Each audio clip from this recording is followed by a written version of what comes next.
بسم الله الرحمن الرحيم الحمد لله رب العالمين والصلاة والسلام على رسول الله صلى الله عليه وسلم أما بعد السلام عليكم ورحمة الله وبركاته أن عشرة إنه سعودية أيام سوالينا بيتكاش مانجمنت عشرة صدق ما أنتم حنكو قاعدين هنا سيا برنامج كان أكثر كودي أرسني هاي يقرأ لذا سوق قرأ يا لمبر هذا يا كلاميسك يا روسك يا ميلها إسك جويان أنت حرف وكجوبين هاي يا أرويدا سي الله استعماله برنامج كان أكثر وحuu u diyaarsan yahay kuwan joogjooga waxa la dhahaa columns baa la dhahaa columns waxa magac u ahaa A B C D saas ayay soconayaan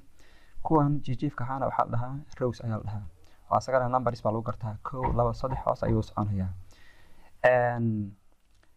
columnka iyo rowga meesha iska gooyaan waxa loo yaqaanaa cell ayaa la dhahaa columnka iyo rowga meesha iska gooyaan cell ayaa la dhahaa ama god weeyaan ama meesha qoraalka lagu qoro meesha qoraalka lagu qoro weeyaan tusaale ahaan meeshan haddaan imaado halkaas ayaan imid halkaa iska goynaya wuxuu noqonayaa cell ayuu noqonayaa waxaana lagu garanayaa box namekaas ayaa lagu garanayaa hadda waxaan joogaa F xagan columnka waxaan ka joogaa F ayaan joogaa xagan rowgana waxaan ka joogaa 8 kolka wuxuu noqonayaa F8 si dhibta yar ay ku garanayso waxay noqonaysaa inaad xaga column nameka as fiiriso ama column boxka as fiiriso weeyaan tusaale ahaan halkan ayaan imid inta xagan akhriye lahayd waxaad fiirinaysaa box namekaas ayaa fiirinaysaa hadda waxaa joogtaa J9 ayaan joogaa waana halka iska jariya rowga iyo columnka marka meesha aan istaago haylaad yar ayuu saaraya columnka haylaad ayuu saaraya xagan rowgana haylaad ayuu saaraya kolka meesha iska goynaya wuxuu noqonayaa cell ayuu noqonayaa ama waa god waa meesha qoraalka lagu qoro weeyaan xisaab iyo qoraal wuxuu doonayaa halkaas ayaa lagu qoray weeyaan kolka meesha columnka iyo rowga iska goyaan waxa loo yaqaanaa cell ayaa la dhahayaa ama waa god weeyaan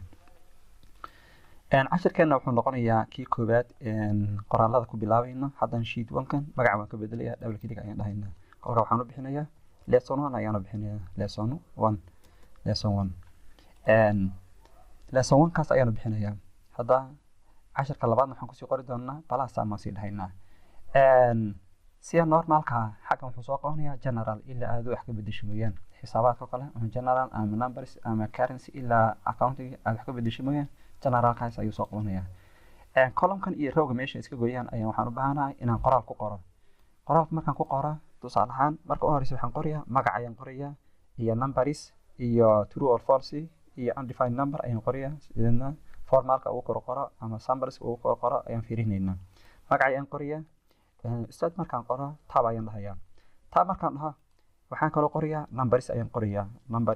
qoraynaa then okay ayaan dhahayaa waxaan kaloo qorayaa true or false then sida uu kala isticmaalayaan fiirinaynaa true then kan false ayaan qorayaa false waa boolean numberkii then numberka waxa uu qaybinayaa tusaale ahaan 10 ayaan waxaan u qaybinayaa 0 then tab ayaan dhahayaa tab markaan dhaho asagana undefined number waa khalad ayuu leeyahay formalka uu iskala isticmaalay waxay noqonaysaa wixii qoraal ah bidixdan ayuu ku dejinayaa wixii number ahaan bidigtaas ayuu ku dejinayaa booleanka sida true or false wuxuu dhexda ayuu keenayaa undefined numberkana asana dhexda ayuu keenayaa tusaale ahaan haylaad ayaan saarayaa zoom haddii aan sameeyo zoom ayaan sameynayaa then numberkana soo yar weyneynaya si fiican aan ugu yar aragna okay qoraalkii wuxuu geeyay bidixda numberkiina bidigtan ayuu keenay booleankana true or false iyo undefinedkana dhexda ayuu keenay dadka qaarkii waxa laga yaabaa inay wax ka bedelaan oo numberka kale intay numberka doortaan ayaa waxay keenayaan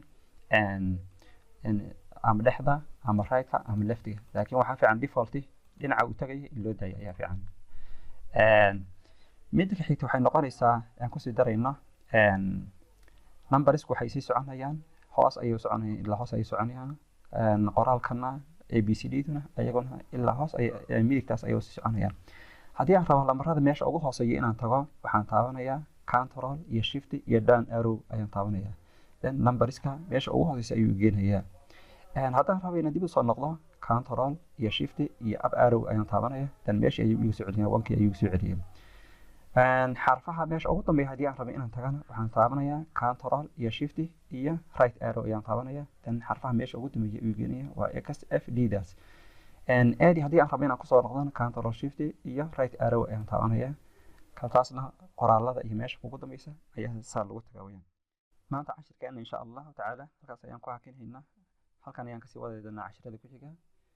intaan cashar dambe ku kulmayno waxaan idinkaga tegayaa subxaanaka allahuma wabixamdika ashhadu an laa ilaaha illaa anta astaghfiruka wa atuubu ilayk assalaamu calaykum waraxmat ullaahi wabarakaatu